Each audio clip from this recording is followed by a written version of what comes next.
प्रेम बात बातते सूक्ष्म कही नहीं जाए।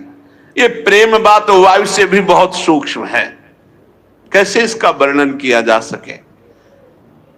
कहा कहूं एक जीव सखीरी बात की बात की बात, ये बात की बात की बात कैसे प्रेम की बात कर, अनिर्वचनीय। प्रेम की वार्ता इस शरीर रूपी वृक्ष का जो विस्मरण कर लिया और मन से डूबा हुआ है वो समझ पाता है। प्रेम के अनेक प्रकार हैं, अनेक विधाएं हैं। कोई लौकिक प्रेम, कोई पारलौकिक, कोई अकाम, कोई सकाम, कोई सर्वकाम। लेकिन प्रेम शब्द की सार्थकता केवल प्रभु से ही है।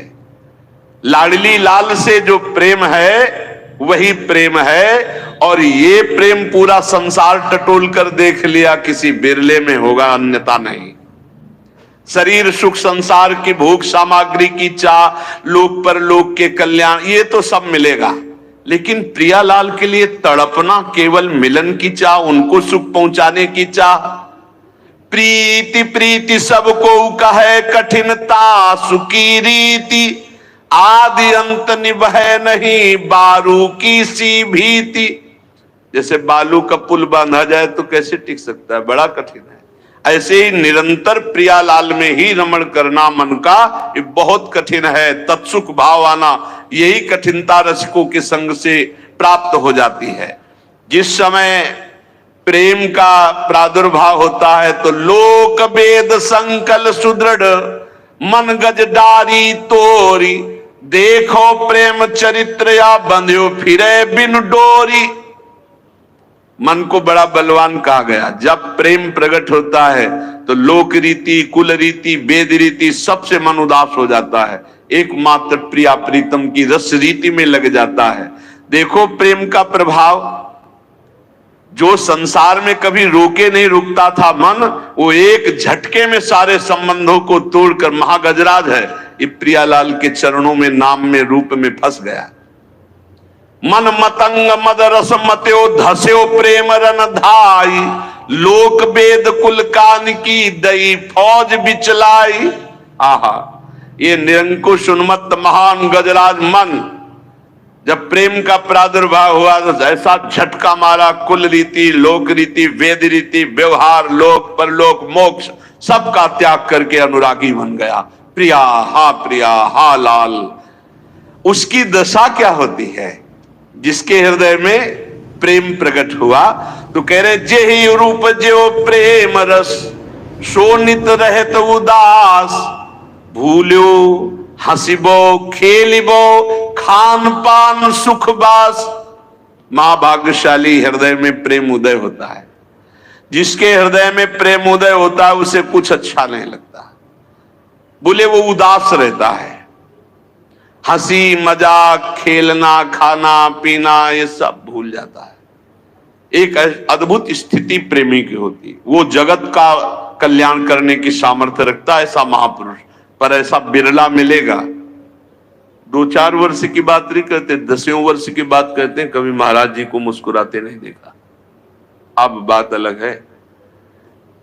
जैसे सूर्य संपूर्ण सृष्टि से किरणों के द्वारा जल एकत्रित करके फिर वर्षा करता है तो निहाल कर देता है, ऐसे बरस रहे बरसत जुगल किशोर। अंदर गौरांग, बाहर श्यामांगी, दोनों विराजमान हैं। बाहर श्यामांगी और अंदर गौरांगी, बरस रहे दोनों। श्याम गौर जोरी एक तन धारण करके बरस रहे हैं। अब जो अहंकार की छतरी लगाए वो भींजेगा नहीं, जो अहंकार की छतरी फेंक दिया वो भींज जाएगा, और जो भींज गया वो रसिक हो गया। भूलो हंसिबो खेलिबो खान पान सुख बास। महाराज जी जहां बास करते हैं कोई भी किसी भी तरह की सुख सुविधा ना आज स्वीकार किए, न 20 वर्ष कभी स्वीकार किए थे। भूलो हंसिबो खेलिबो खान पान सुखवास। श्री जी का राजभोग रख दिया, शाम के 4 बजे तक राजभोग रखा हुआ है। आंखों से आंसू चल रहे हैं, बस पद चल रहा है। कैसे? शाम के 4 बजे पद गायन में बैठे, बल्लवी सुकनक बल्लरी तमाल श्याम। 6 बज रहे हैं, पीछे खड़े चुपचाप देख रहे हैं। अचानक जाओ जाओ, क्यों विक्षेप पहुंचाते हो, जाओ। भाग गए, चुपचाप निकल गए। सबसे ज्यादा सुख होता था जैसे कुंजरंध्र से अवलोकन करते हुए सखिया प्रियालाल को, ऐसे गुरुदेव को खिड़की से जरा सा ऐसा छेद, उसी से देख रहे हैं कि क्या भाव स्थिति। चिल्ला चिल्ला कर रो रहे हैं श्री जी। बाहर निकले एकदम गंभीर, कहीं किसी भी तरह का कोई भी कहीं आप समझो उनके लिए कुछ दुर्लभ है क्या? पक्का इस समय समझो इस धराधाम वृंदावन भूमि में महान महान पुरुष हैं, आगे होंगे, लेकिन हमारा जैसा परिचय है कि इस समय जो हमारे गुरुदेव भगवान की जिस धरा में स्थिति है, बिरले ही महापुरुष होते हैं, बिरले ही महापुरुष। अहो भाग्य है कि हमारे नेत्र गोचर हैं, अहो भाग्य। कंचन कामिनी कीर्ति तीनों पर विजय पताका फहराए हुए महापुरुष, तीनों पर विजय पताका फहराए। घास नहीं डालते, आप ध्यान रखना, घास नहीं डालते। जो दोहा लिखा है, सुरपति नरपति लोकपति जिनके भावे घास, अक्षर सा। स्थिति हमारी सामर्थ्य नहीं कि हम वाणी से उनकी स्थिति का वर्णन कर। आप लोग बाहरी दृश्य देखते हैं ना, मार के लगाए छड़ी लिए कमंडल लिए, ऐसी स्थिति हम आपको कैसे बताएं। हमारे गुरुदेव हैं इसलिए नहीं, हम पक्षपात की बात नहीं करते। क्या अद्भुत विभूति गुरुदेव भगवान। और बात यह है कि जब तक वो प्रकट रहते हैं तो माया ऐसी हवा फेंके रहती, कोई जान नहीं पाता। और जब जीवनी पढ़ते हैं ना बाद में, तब लगता है ऐसे महापुरुष थे, ऐसे आज महापुरुष नेत्र गोचर हो रहे। जो लिखा है वो है प्रत्यक्ष। हम आपको ये समझो कि आपको लाभ मिल रहा है दूर से। अगर महापुरुषों को थोड़ा भी कष्ट हो जाए तो हमारा जीवन फिर मंगलमय मार्ग में नहीं चल पाएगा। जैसी आपकी रुचि, बस आपकी प्रसन्नता हमारी हम अपने गुरुदेव की जो महिमा कह रहे हैं वो आप हृदय में जो है, वाणी में जो पढ़ रहे हैं, वो हमने देखा है गुरुदेव भगवान, वही चीज देखी है। बिल्कुल आप सत्य समझो। अगर प्रियाजू के निकुंज की सहचरी का मूर्तिमान दर्शन करना है तो हम आपको हाथ उठा कर कह रहे मेरे गुरुदेव भगवान मूर्तिमान सहचरी है। अब समझ पाओ तो समझ पाओ, दूर से देखो और बस मन से आह्लादित हो जाओ, फिर आप उसका परिणाम देखना। जैसे आग में एक दाहिका शक्ति भी होती है और एक जीवन पालन शक्ति भी होती है, तो संतों में एक दाहिका शक्ति होती है। दूर से दरस परस अगनाश, दर्शन मात्र से आपके सारे पापों का नाश कर दे। मूर्तिमान कृपा, मूर्तिमान इस समय श्री जी की सहचरी और मूर्तिमान जुगल सरकार, मूर्तिमान जुगल सरकार।